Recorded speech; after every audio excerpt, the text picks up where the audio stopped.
L'Alt Francolí és una vall prelitoral de marcat clima mediterrani a l'ombra de les muntanyes de Prades. L'escassa població humana es concentra al fons de la vall i els conreus i boscos ocupen la major part de la superfície.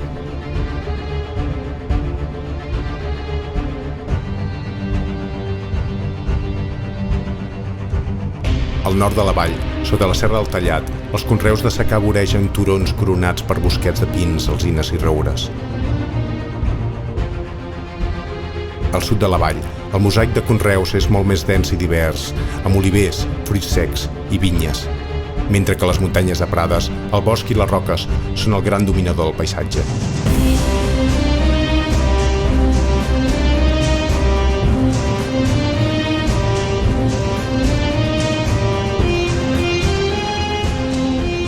Aquesta és la història del pas de les estacions i la seva influència en el paisatge, la vida i el comportament dels animals a l'Alt Francolí. És la història d'un any de vida salvatge.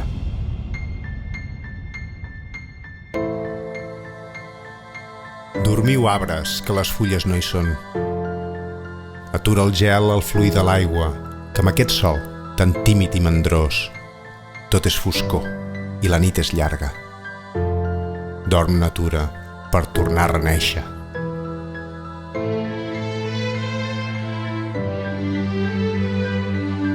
Hivern a l'Alt Francolí. Els arbres han perdut les seves fulles i els vegetals han reduït la seva activitat al mínim.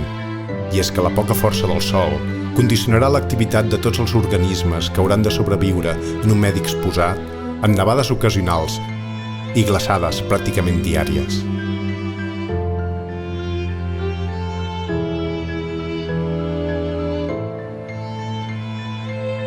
Als conreus de secà del nord de l'Alt Francolí, el paisatge és completament desolat. La terra és nua i molts arbres també.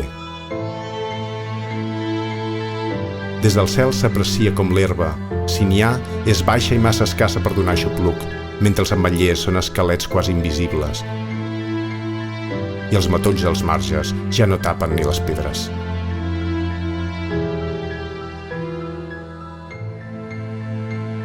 Tot el sistema treballa sobre reserves que s'han acumulat durant les estacions anteriors. I és que a l'Alt Francolí, l'hivern, amb les seves 15 hores de foscor, és el temps del fred i de la nit.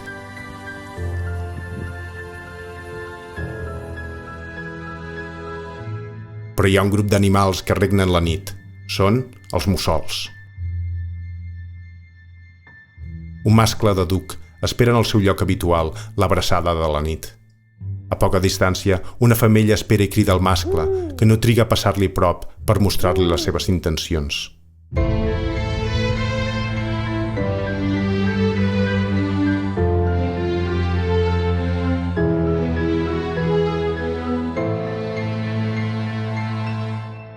Ja de nit, les càmeres de llum infraroja, invisibles pels animals, revelen la vida íntima del gran duc.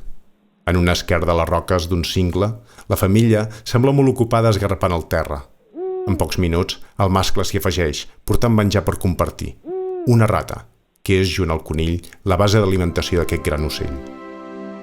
El duc és l'espècie de mussol més gran del món, assolint fins a 4 quilos de pes. És un autèntic superdepredador que pot arribar a matar ocells rapinyaires o fins i tot carnívors de la mida d'una guineu petita. Aquest patró de comportament es perllongarà durant tot l'hivern, la femella preparant el niu i coant els ous, mentre el mascle proveeix el menjar.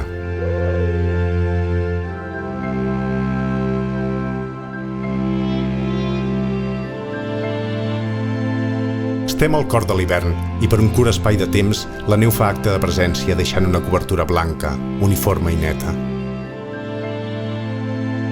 La nevada ha estat força intensa i el sol del dia la fondrà en unes hores. Això sí, l'aigua es filtrarà lentament a la terra, durant els aqüífers un petit recés de la sequera que hi ha aquest any. Però mentrestant, la llum del matí fa brillar els cims de les muntanyes.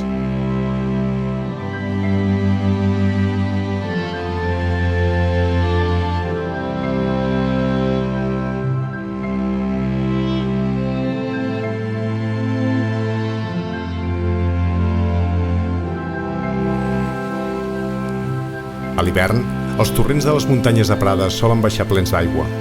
La poca evaporació provocada per un sol tímid i la nul·la transpiració dels boscos permet que els cursos fluvials s'omplin d'aigua que corre pendent avall, fins que un cop al pla es troben amb un substrat de rocs i arena per on l'aigua s'escola cap al subsol. Es tracta del riu Sec, el principal desguàs del bosc de Poblet, en el que l'aigua avança subterràniament durant diversos quilòmetres i el llit de la superfície és mantingut net per riuades estacionals.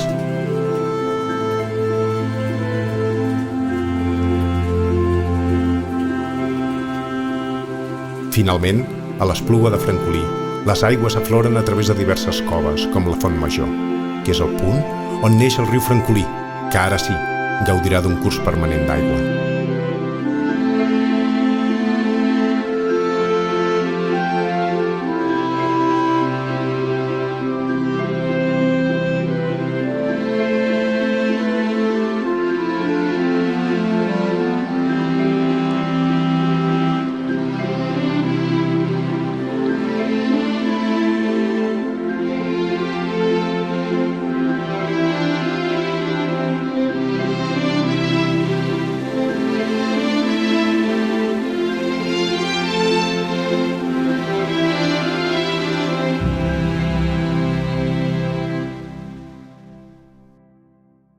En aquesta vella masia s'han sentit sorolls i crits esfereïdors durant setmanes.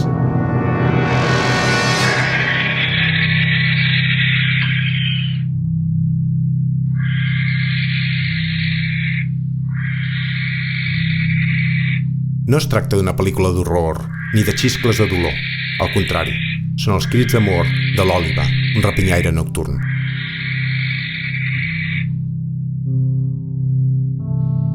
Durant setmanes a l'hivern, aquesta parella d'òlibes es trobaran cada nit per repetir els rituals d'aparellament.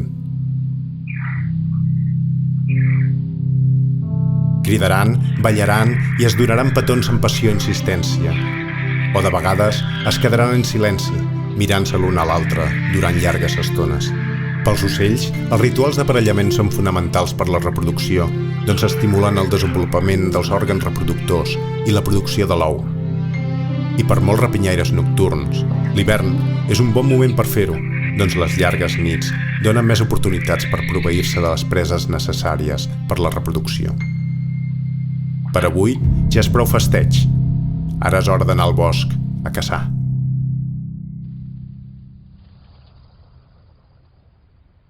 Una guineu patrulla a la nit pel bosc i ensuma alguna cosa. No és res, segueix el seu camí. Només uns minuts més tard, una fagina es passeja pel mateix lloc. Al mig de l'hivern hi ha molt poques preses per caçar i els carnívors escombren el territori de manera sistemàtica.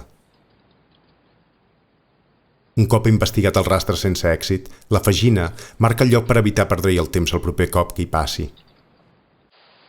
La major part dels carnívors depenen dels rosegadors, com aquest petit ratolí de camp, que es mantenen plenament actius durant l'hivern, mercès a les reserves de menjar, sobretot llavors que han acumulat els seus caus. I és que l'escassetat de l'hivern obliga molts animals a ser oportunistes per sobreviure, tot intentant noves solucions o explorant recursos i territoris que no els són propis. Un esplugabous es mou sigilosament per un camp proper al riu Sec. Ha vist alguna cosa entre les herbes.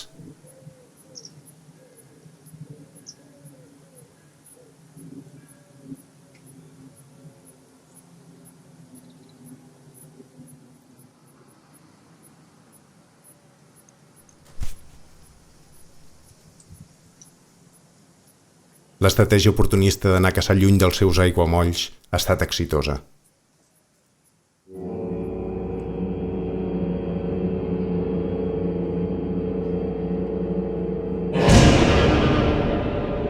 No tots els rosegadors són tan indefensos. Les rates aprofitaran qualsevol ocasió per menjar carn i aquesta ha descobert un pardal ferit que busca recer. No el pot veure. Les rates tenen molt mala vista i confien més en el seu sentit de l'olor, oïda o tacte dels seus bigotis. Però s'hi aproxima i l'estudia preparant-se per l'atac final.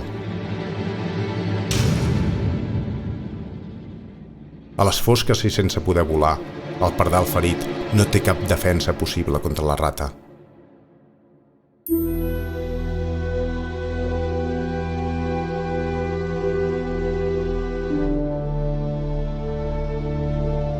Un gamarús entre les golfes. Pot ser que la fressa l'hagi atret? Però no, es dirigeix a un racó. Està preparant el niu.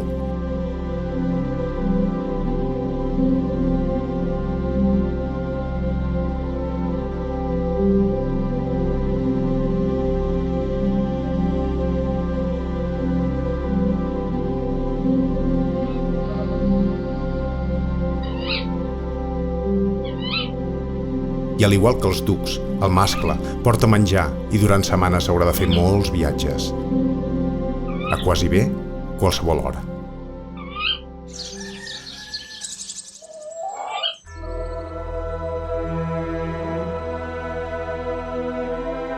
El paisatge despullat de vegetació de l'hivern no deixa racons per amagar-se als depredadors. I és per això que molts animals busquen la protecció formant grans grups. Els coloms roquers fan estols de fins a centenars d'individus que no permeten als rapinyaires fixar la seva atenció en un objectiu concret. Les cogullades pasturen buscant insectes, larves i llavors entre el camp, en grans estols als que s'uneixen altres ocells. Si l'avantatge no es troba en el nombre, però, les cogullades sempre poden comptar amb el camuflatge per passar desapercebudes. Doncs l'amenaça dels depredadors és constant, sobretot des del cel. Un aligot espera la seva oportunitat des d'un punt elevat, però no hi ha sort. Si el dia és ventós, però, l'aligot caçarà amb la tècnica de l'aleta. Tot situant-se contra el vent, es manté, amb poc esforç, immòbil sobre el terra nu, per trobar les seves preses.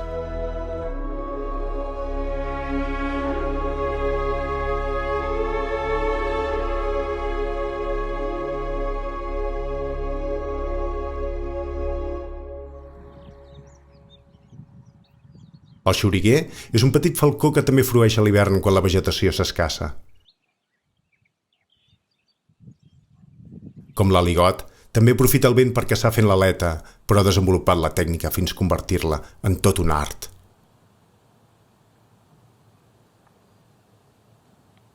Amb un esforç mínim, és capaç de fixar el cap i la mirada sobre una posició al terra. Fins i tot, aixecar la vista per mirar als costats.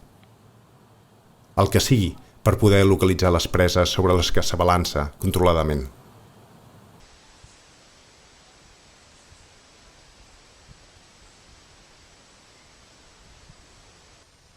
Els xoriguers comparteixen el territori amb la parella durant tot l'any. L'hivern és, doncs, un bon moment pels rapinyaires hivernants, ja siguin diürns o nocturns, com el mussol comú.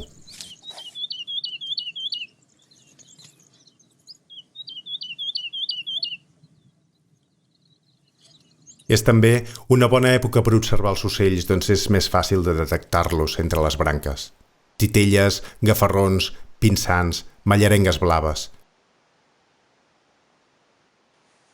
Tots passen les poques hores a llum, buscant menjar frenèticament.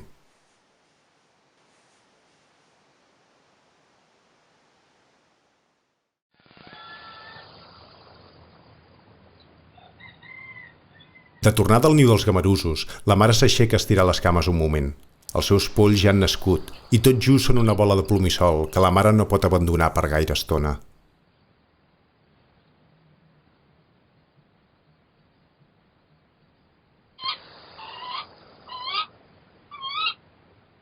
El mascle porta menjar contínuament, però els polls no donen a l'abast i el menjar s'acumula al niu.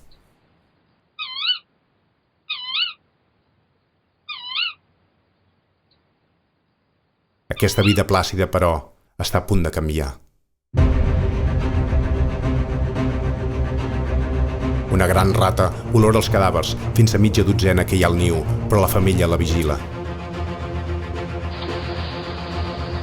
Es llença per intentar robar una presa, però la mare és més ràpida i se l'amaga.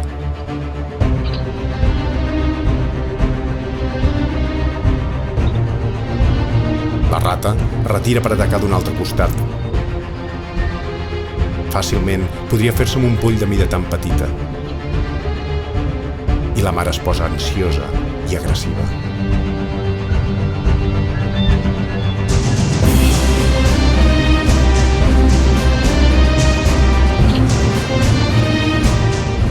La rata acosa el niu intentant de no posar-se a tir de la mare, que no pot deixar desprotegida la seva descendència. L'acusament durarà més de 5 hores, fins que la rata abandona.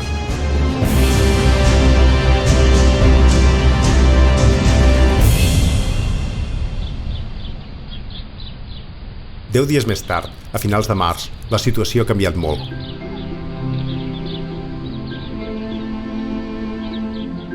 Els petits gamarusos ja són més grans i han augmentat la seva voracitat.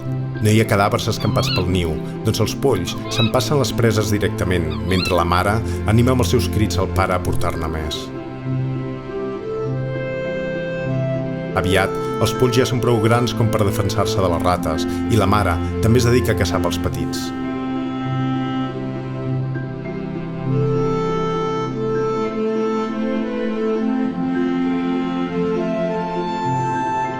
Ara, els polls comencen a exercitar les ales i a perdre el plomall i desenvolupar plomes.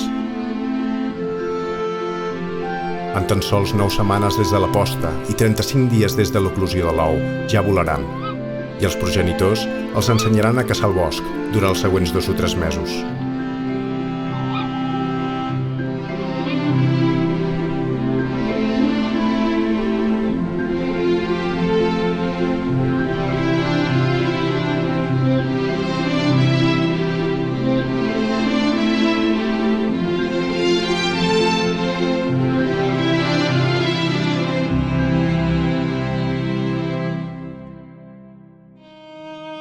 A finals de març, el paisatge no sembla haver variat molt, però ara els dies són tan llargs com la nit i la força del sol va coent un canvi que sembla pressentir-se a la natura.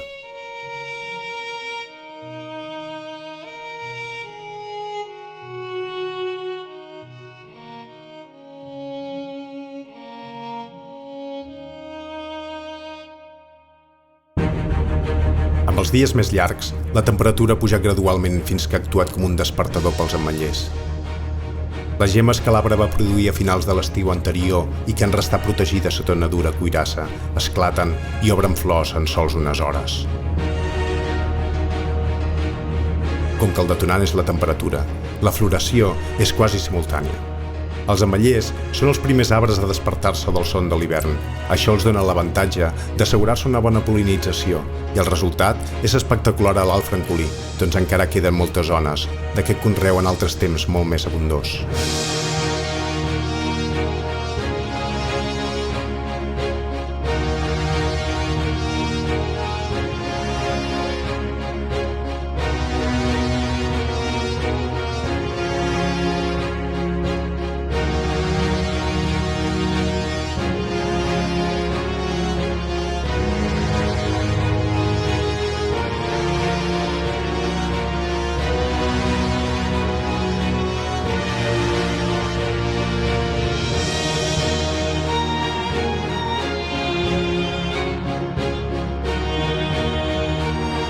Altres arbres també floreixen aviat, com el gatell.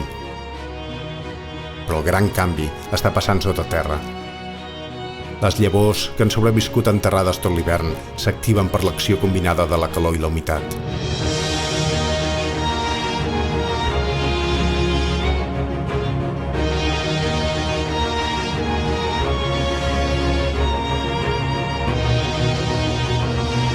L'herba reneix i els sembrats esclaten. I en pocs dies el paisatge s'omple de vida.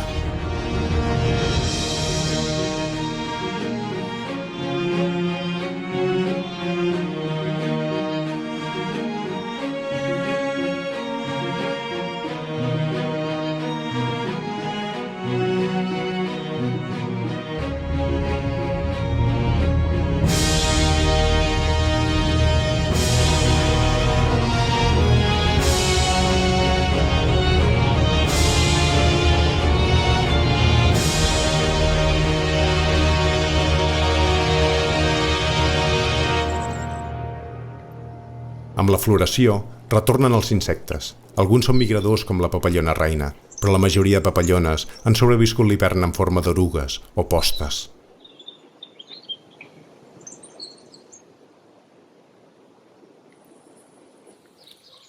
Moltes papallones tenen trompes sofisticades per xuclar el nèctar de les flors, que solen ser acolorides i perfumades. La coevolució d'insectes i flors ha creat una diversitat quasi infinita.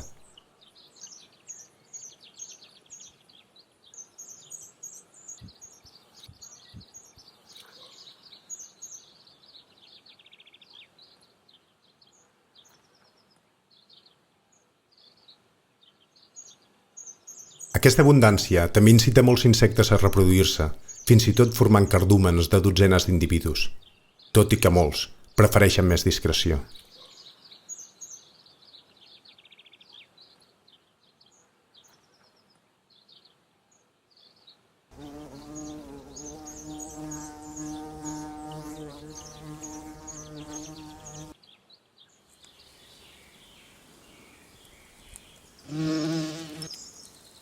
Els mestres de la pol·linització són les abelles, que també apareixen en gran quantitat.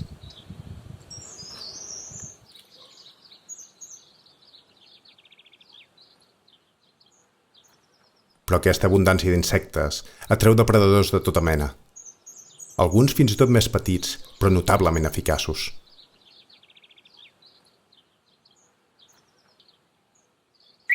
La primavera té una veu característica. És el rossinyol, un insectívor que ha arribat del sud. Les orenetes també arriben ben aviat i després de setmanes de travessa pel Sàhara agraeixen l'ambient humit prop del riu.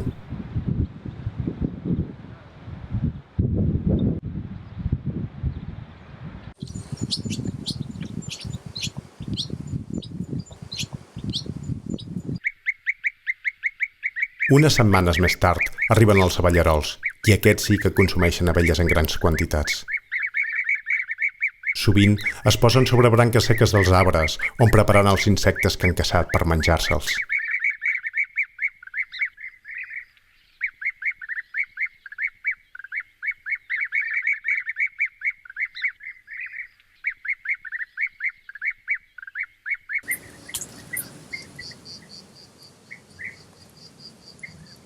Es mouen en grans grups que escombren el cel d'insectes voladors i el seu cant sempre anuncia la seva arribada.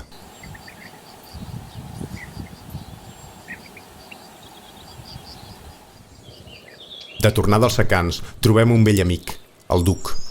És la mare, que des d'un arbre proper vigila amb discreció els polls del seu niu a l'esquerda del cingle. Els polls van néixer amb uns 3 dies de diferència i és doncs normal que alguns siguin més grans que altres. Durant les 6 setmanes que els polls estan al niu al cingle, no faran gairebé res més que menjar i dormir.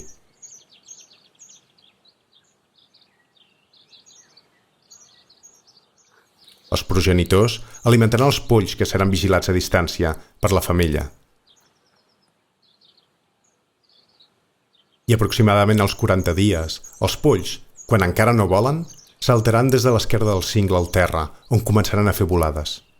Aquest ja ha saltat i espera al terra que s'hi afegeixin els seus germans petits per començar, en pocs dies, a aprendre a caçar dels seus pares, que els cuidaran fins més enllà de l'estiu.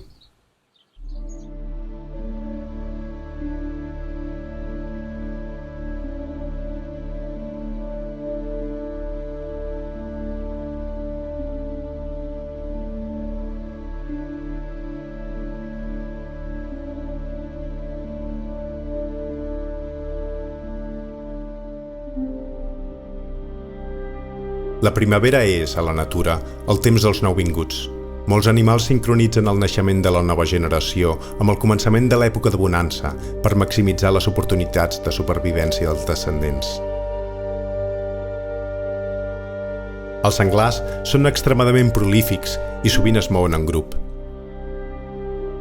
Ja de ben joves, els garrins buscaran menjar amb el seu morro, que llaurarà el sol del bosc cercant tubercles, cucs o qualsevol cosa comestible.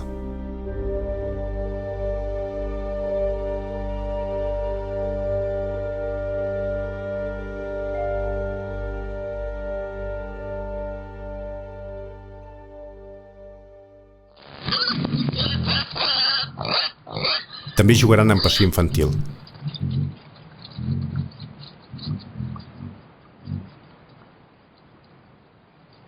Uns metres més enrere hi ha el gran grup.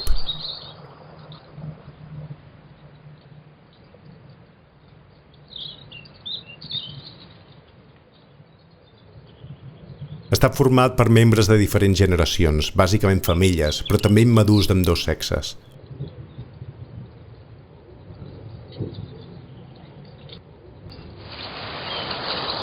Els mascles joves practiquen la lluita. Només en uns 6 mesos, un gran mascle dominant que haurà passat l'any en solitari els farà fora i muntarà les femelles fèrtils.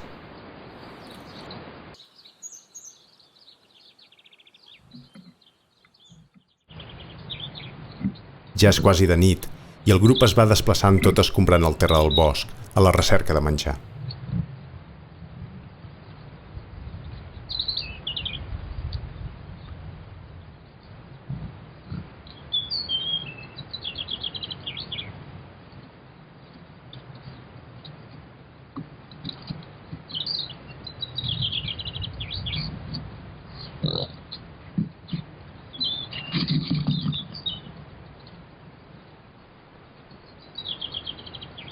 A la foscor, el senglar confia en el seu agut sentit de l'olfacte.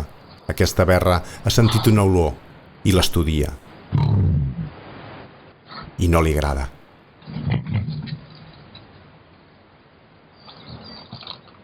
La nit és el moment que els senglars són més actius.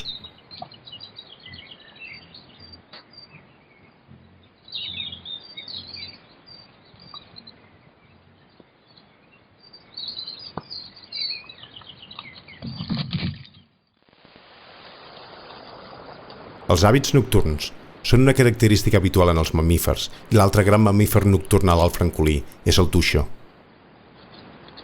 Al igual que els senglars, els toixons confien en l'olor per localitzar el seu menjar. Aquest ha olorat alguna cosa entre la fullaraca. Cucs de terra, el seu aliment preferit i la base de la seva alimentació.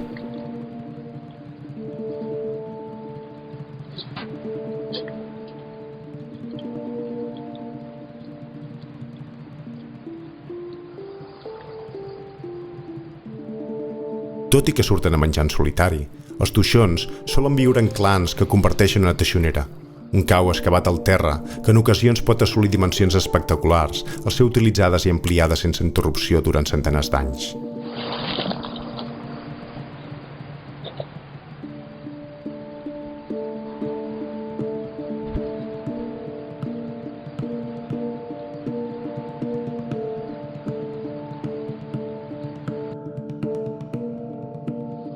Els toixons són quasi exclusivament nocturns i comencen a sortir del cau al crepuscle, quan ja fosqueja. Aquest viu a la banda del secà, on el sòl és argilós i difícil d'excavar, però ha fet la teixonera amb múltiples sortides sota la cinglera de la roca.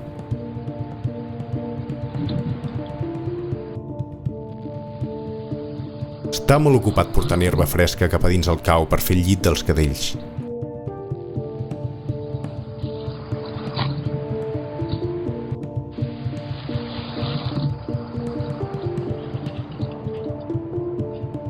I un cop fets els deures casolans, és hora de començar la ronda nocturna per buscar menjar.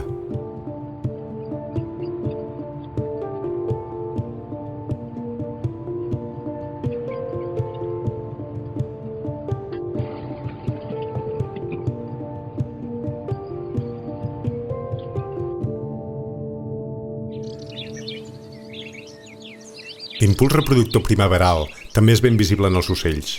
Un aligot planeja sobre els secans del regueiquan. No és un atac, sinó un joc que forma part de la seva parada nupcial.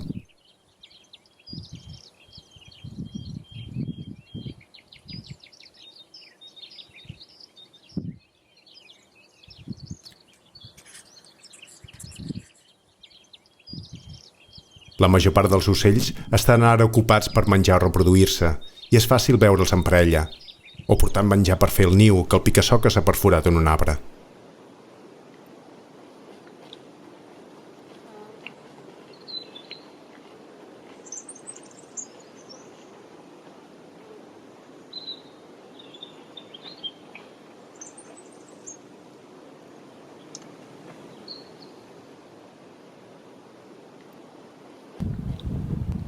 El picoc garser també fa forats en troncs per fer-hi el niu, tot i que alguns tenen un sentit estètic dubtós. Altres ocells, com el mussol comú, fan el seu niu sota les teules i en esquerdes de parets de masies i barraques. Sols un metre més avall, una mallerenga blava fa viatges frenèticament, tot portant el material per fer el niu en una petita esquerda de la paret.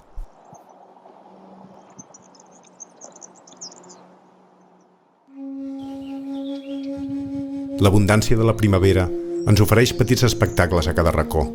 Un xoriquer estira la musculatura aviat al dematí. Cal estirar cada muscle, cada articulació, cada ploma, en un ritual de ioga molt necessari per l'eficàcia del seu vol. Doncs pels xoriguers, aquest paisatge verd i d'herba alta no els és gens favorable per capturar les seves preses.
Altres ocells rapinyaires estan millor adaptats a caçar entre els cereals i la vegetació alta. I a l'alt francolí, l'esparver cendrós és el gran especialista. Caça volant a baixa alçada, com qui surfeja el vent, i va buscant preses entre les espigues altes sobre les que s'abalançarà.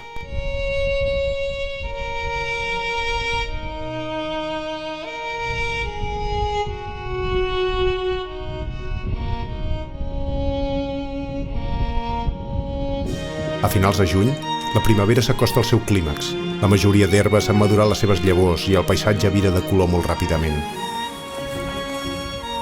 On fa sols unes setmanes hi havia un pam d'alçada de sembrats verds i tendres, ara hi ha fins 1 metre d'alçada, d'una densa massa d'herba seca, d'una collita, fallida per la sequera.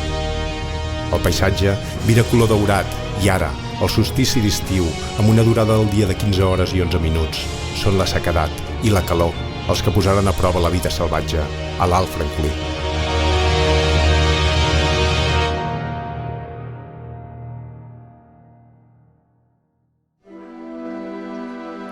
Són les 8 de la nit i el sol encara està al cel de la Pena, al bosc de Poblet. 15 hores de sol tòrrid tenen el seu impacte en el paisatge i sobretot la disponibilitat d'aigua. Els sembrats de secà just han estat segats i això presenta oportunitats a qui la sap aprofitar.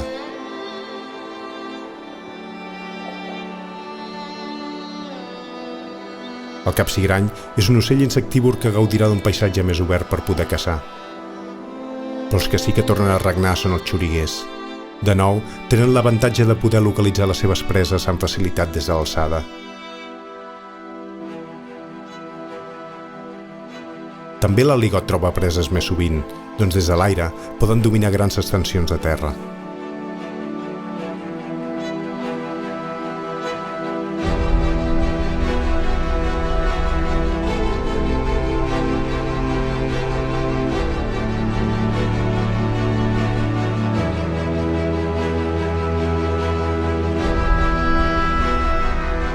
Als grans boscos de les muntanyes de Prades, en canvi, la cobertura vegetal dels arbres i arbustos es manté durant tot l'estiu i el bosc creix i s'estén amb força fins al darrer racó i esquerda en la roca. A les muntanyes de Prades, els boscos són extensos i l'ombra contínua d'un sostre de capçades modula l'impacte del sol.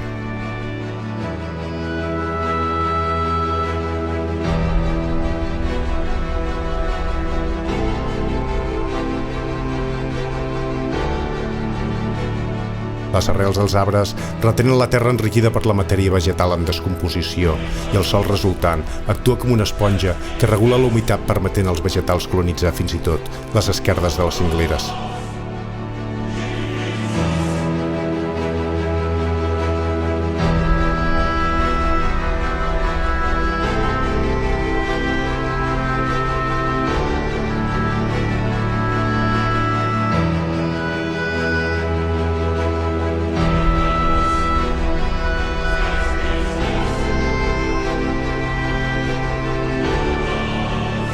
Però si volem buscar animals, hem d'anar més avall.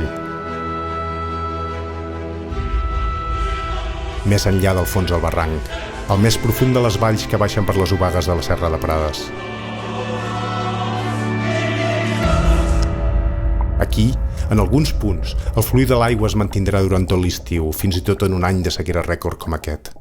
Miraculosament, aquest petit fil d'aigua dona, en alguns llocs, hàbitat al cranc de riu europeu, greument amenaçat per les malalties que transmeten espècies forànies.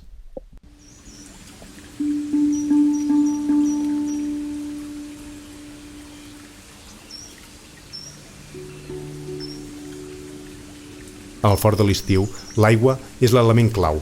La immensa majoria d'animals necessiten tenir un proveïment estable d'aigua, i en un any com aquest, en què les pluges s'escassegen, els cursos d'aigua són visitats per tota mena d'animals per veure. Des d'un esquirol a un picot.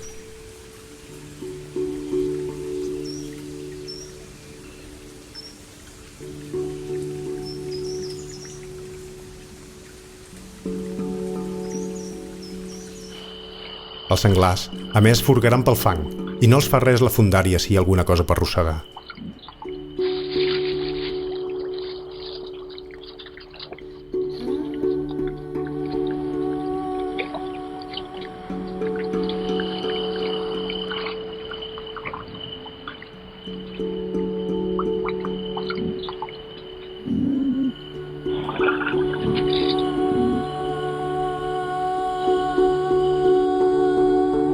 Tots els mamífers depenen de l'aigua, des dels més grossos als més petits. I això ho saben els carnívors que rastrejaran els rierols a la cerca de preses.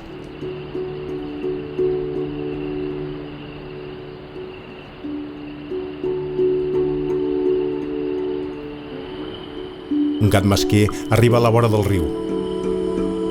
Olora el terra i escolta. Però es distreu per un moment i el ratolí s'escapa. Potser hi haurà millor sort la propera vegada.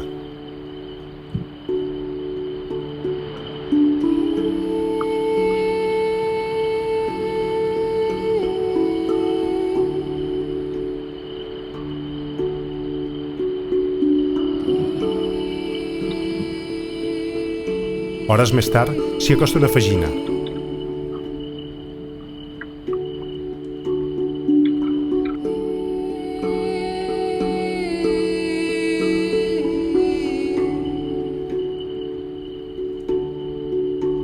Però de moment es centra en beure aigua abans de prosseguir el seu camí.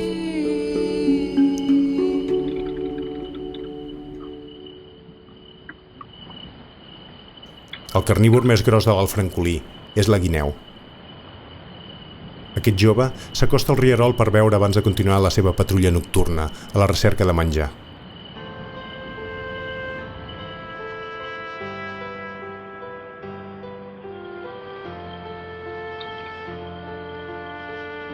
Una rata de camp passa pel costat d'un antic cau.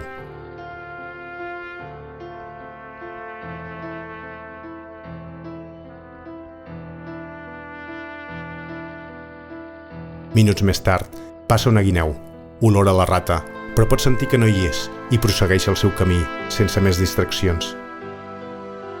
I és que les guineus sempre estan enfeinassades, rastrejant el seu territori a la recerca d'oportunitats per menjar. Aquesta ha notat una olor i la rastreja, però no hi ha res.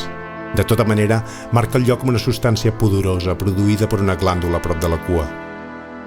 L'olor és un missatge en clau que informa de la seva presència, i encara més important, que aquí no hi ha menjar.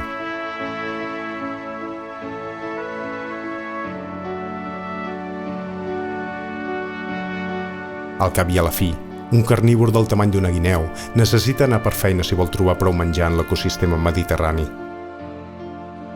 Tot i que pot caçar animals relativament grossos com conills, ratolins o ocells, una part molt important de l'alimentació de les guineus són fruites, insectes, larves i cucs que troba pel bosc, sovint entre la fullaraca.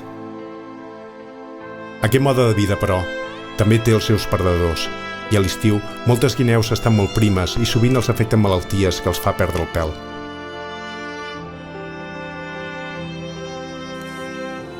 Aquesta guineu ha perdut la cua, viu als secans del reguer i sembla molt ocupada. Alguna cosa la reté, doncs la nostra presència no la fa fugir.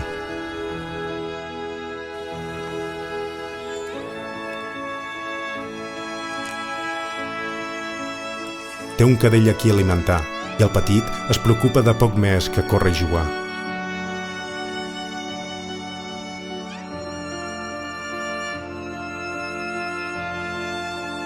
Som a la vall del Titllà. 2 cadells s'empaiten i juguen incansables. I és que entre els carnívors, el joc és fonamental pel seu desenvolupament, coneixement del territori i aprendre a caçar. A més, les guineus tenen una curiositat legendària.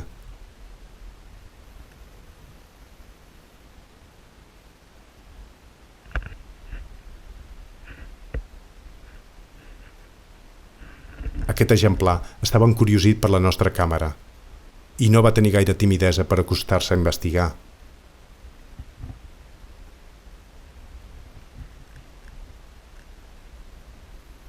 La gran curiositat i adaptabilitat de les guineus els permet trobar nous recursos per la supervivència, claus del seu notable èxit ecològic. De tornada a la vora de l'aigua hi trobem cabirols. Abans de veure, cal assegurar-se que no hi ha riscos propers. Ara ja es pot baixar la mirada.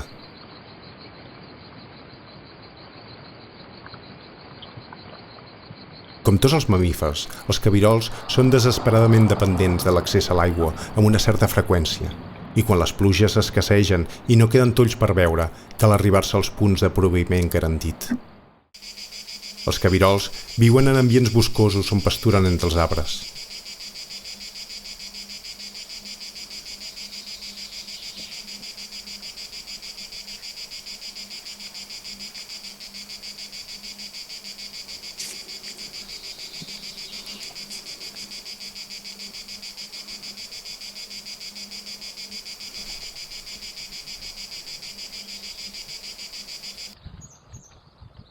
Es distribueixen en territoris, un pel mascle i un per la femella, que se solapen i compartiran amb els seus descendents mentre són immadurs.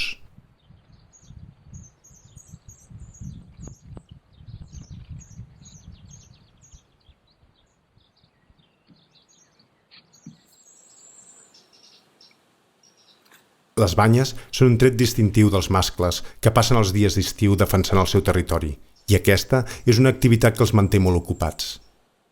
El primer pas és fer publicitat de la teva presència, i això els cabirols ho fan refregant la cara amb branques del bosc. Unes glàndules especialitzades produeixen una substància odorosa que altres cabirols reconeixeran.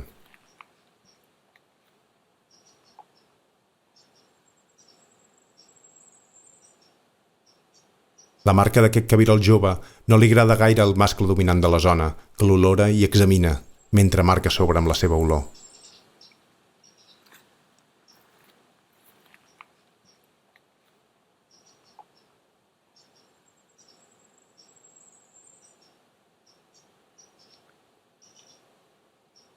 La vida és força plàcida pels cabirols a el francolí.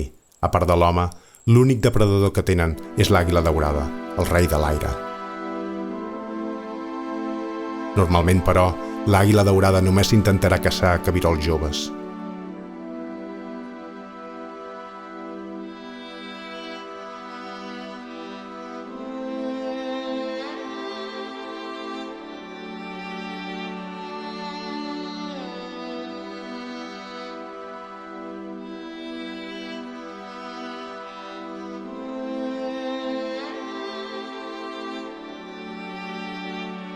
En els secans de l'alt francolí l'aigua, però, es presenta d'una manera ben diferent.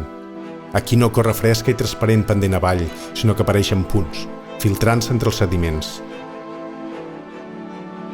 Una espessa vegetació delimita l'espai al voltant de la taca d'aigua. Canyes, arbres de ribera, esbarzers, frueixen a la vora del toll. La superfície està quasi totalment coberta per la vegetació aquàtica.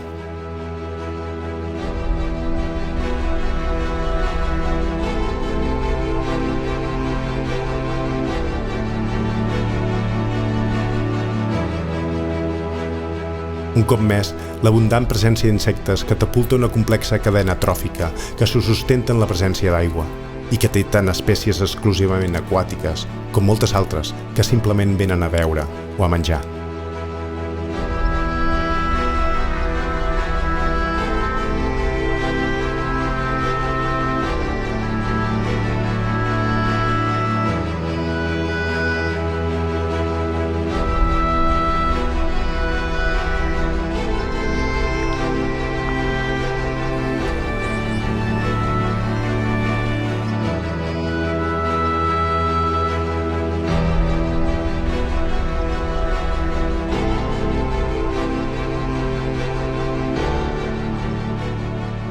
En alguns punts i en el riu Francolí hi podem trobar fins i tot tortugues d'aigua que prenen el sol per escalfar el seu cos, doncs són de sang freda, com la resta dels rèptils.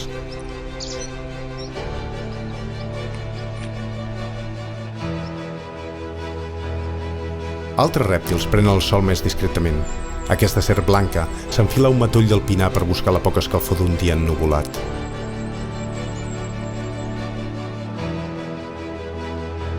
Immòbil i delicadament suspès en les branques, intenta pujar la temperatura al seu cos. Però aquest sistema té un punt feble, i és l'exposició als depredadors aeris.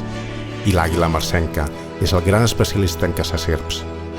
Aquesta ha fixat el seu objectiu. Es manté immòbil fent l'aleta sobre la serp, esperant la seva oportunitat d'atac.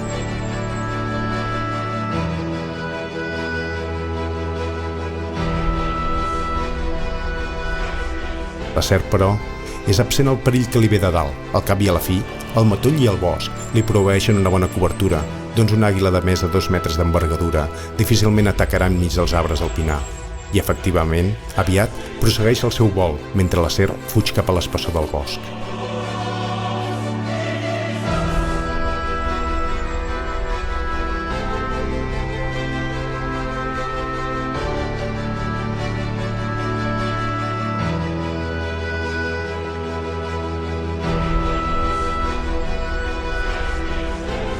Aquest rapinyaire ha passat l'hivern al Sahel, més enllà del Sàhara, i durant la seva estada a la Mediterrània s'aparellarà i criarà.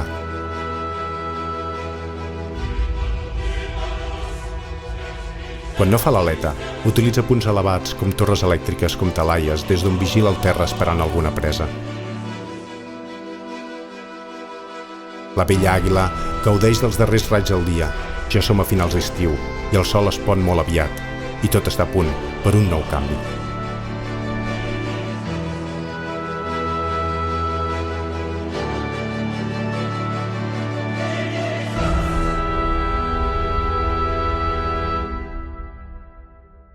El sol s'aixeca tard, ja estem a finals de setembre, i el dia escurçat fins al punt que dura tantes hores com la nit. En aquestes condicions, el sol, que ja no és tan vertical, no té prou força per dispersar la humitat del dematí i es formen boires molt espesses i que omplen la vall.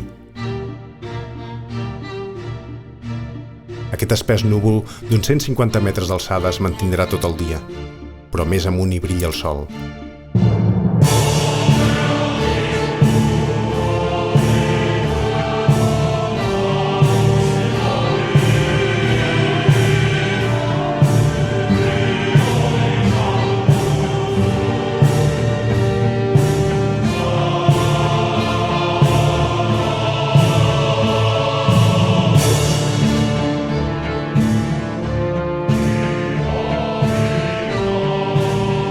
Ja som a la tardor.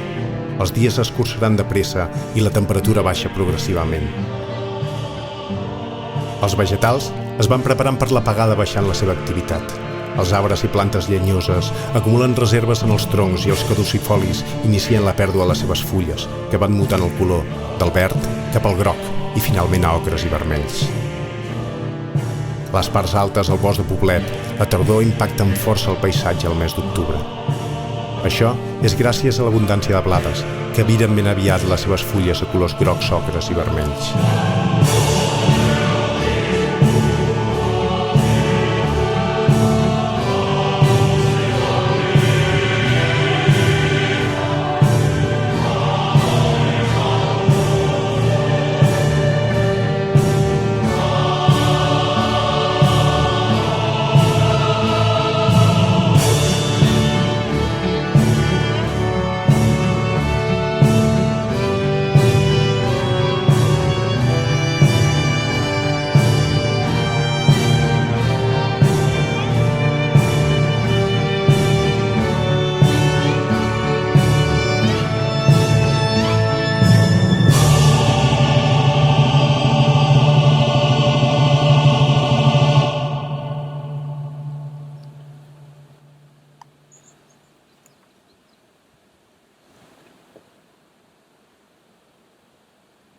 Les fulles es van acumulant al terra humit del bosc, aportant una nova bonança de nutrients als animals que hi viuen.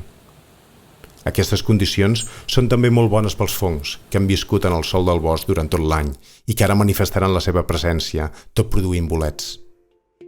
Els bolets són els fruits dels fongs i estan construïts amb una substància que en contacte amb l'aigua augmentarà de volum ràpidament i així el bolet creix en sols unes hores. A la tardor, i sobretot si la humitat és alta, el terra del bosc és ple d'una brutal diversitat de bolets, de formes, colors, textures i talles molt diverses.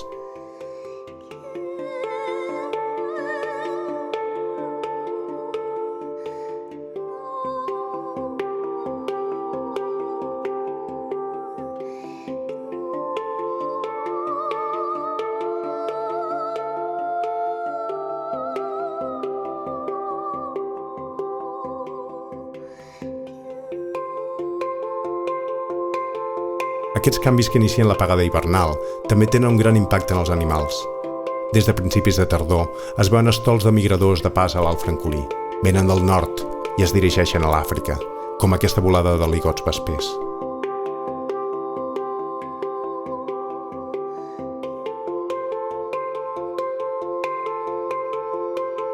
Un estol de quasi 50 grues està travessant la conca de Barberà des del nord-est en direcció a la plana de Lleida. Aquest gran ocell, de fins a 7 quilos de pes, migra des del nord d'Europa cap al centre i sud de la península Ibèrica, però abans haurà de superar un obstacle desgraciadament comú a la zona: les línies elèctriques.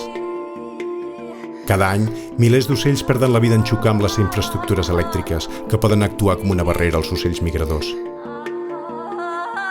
Feliçment, les nostres grues superen l'obstacle i continuen el seu camí en direcció a la plana del Segre, on faran nit.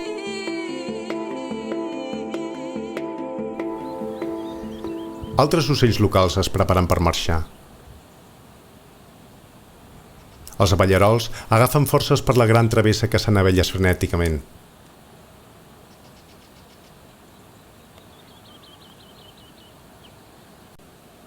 I més amunt, un falcó peregrí empaita les darreres orenetes.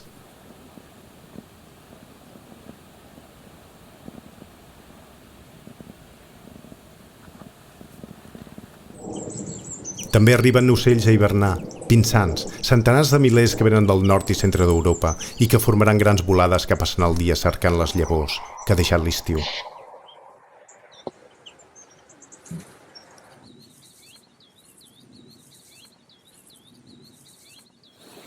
La partida dels ocells estivals, com abellarols i orenetes, ha deixat un espai en l'ecosistema que aviat és ocupat per altres animals. Els estornells, ocells oportunistes com n'hi ha pocs, cacen insectes al vol, mostrant la seva destresa.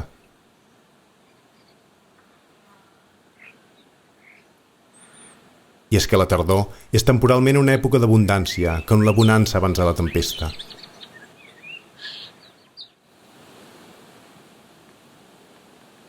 Molts arbres maduren els seus fruits. Els arboços s'omplen de colors grocs i vermells de les seves cireres que alimentaran a molts animals.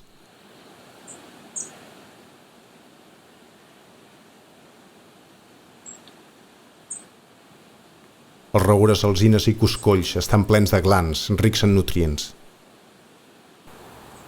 I l'abundància de glans és una gran notícia pels senglars, que acumularan durant la tardor les reserves necessàries per sobreviure a les mancances de l'hivern.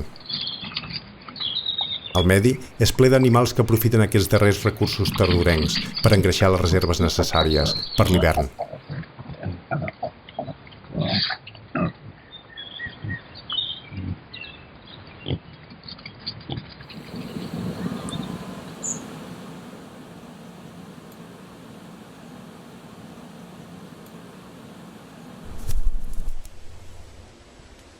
La tardor és temps d'abundància per a alguns, però per altres és una època de misèria. Doncs moltes espècies d'animals dispersen els joves dels territoris dels progenitors. És el cas del voltor.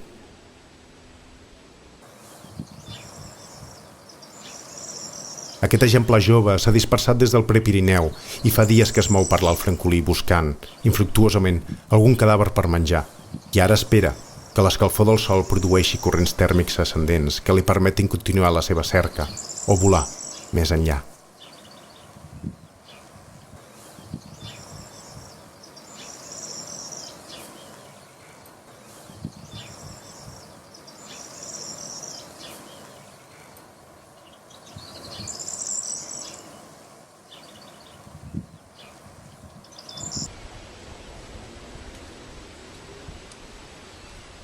Alguns animals, com l'esquirol, sobreviuen la misèria hivernal gràcies a que han omplert un rebost de menjar, sovint en un forat d'un arbre.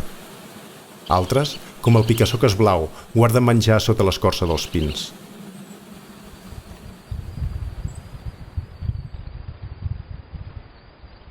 A la tardor, els cabirols desenvolupen banyes noves i aquestes estan cobertes d'una pell de vellut. Aquest jove mascle marca un plançó. Hores més tard encara guarda la seva posició, però el mascle dominant no li fa cap gràcia i amb una sola mirada acusadora ja fa fora el jove aspirant, doncs la diferència de tamany és gran i la lluita innecessària.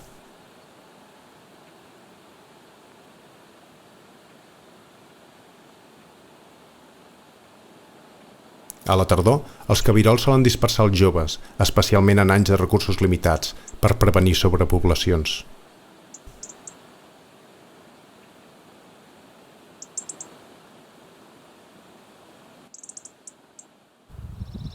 Moltes parelles de rapinyaires, que en general dispersen els joves a la tardor, gaudeixen d'un instant de vida íntima com si fos un segon festeig.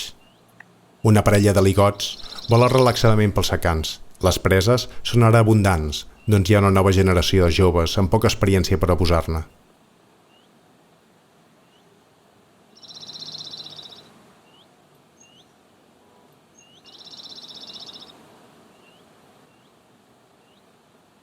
Els conills, misteriosament poc abundants a la zona, són un pilar bàsic de l'alimentació de molts rapinyaires de mida grossa, com l'amenaçadíssima àguila cuabarrada, una espècie que té a Catalunya un dels seus darrers bastions a Europa. Aquest rapinyaire s'especialitza en caçar una altra presa també molt poc abundant, la perdiu roja, molt limitada per l'efecte dels pesticides agrícoles que les intoxiquen i els neguen el menjar.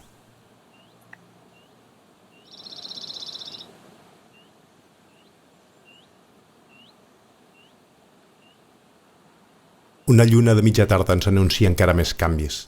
El vent de serè, intens i sec, porta el fred i les temperatures es desplomen.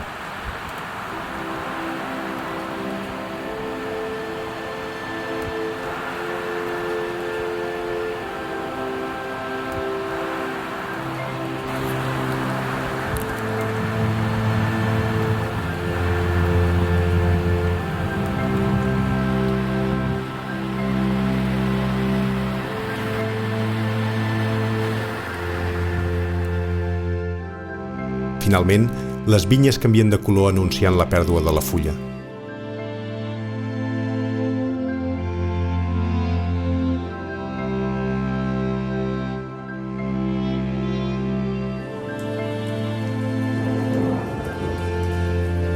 Fins i tot la pluja, tan escassa en aquest any de viciosa sequera, fa acte de presència i omple d'aigua el llit dels rius de les muntanyes de Prades.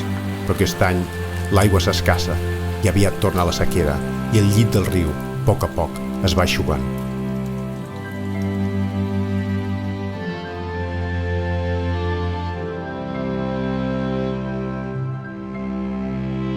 A principis de desembre, la tardor arriba al seu clímax final. Ara són els roures els que comencen a assecar les seves fulles, tot virant-les a groc verdós i marró. Des dels boscos de les muntanyes de Prades fins a les zones baixes de la vall, els roures ja han iniciat el seu son hivernal.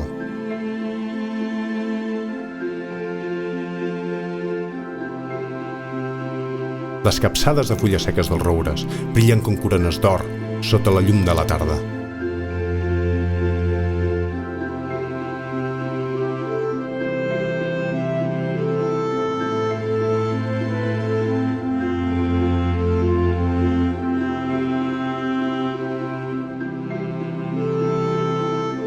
En pocs dies, els boscos ja estan en plena letargia, doncs la nit abraça el medi i retrobem un vell amic, el Duc, cridant la família, a punt de començar el nou cicle.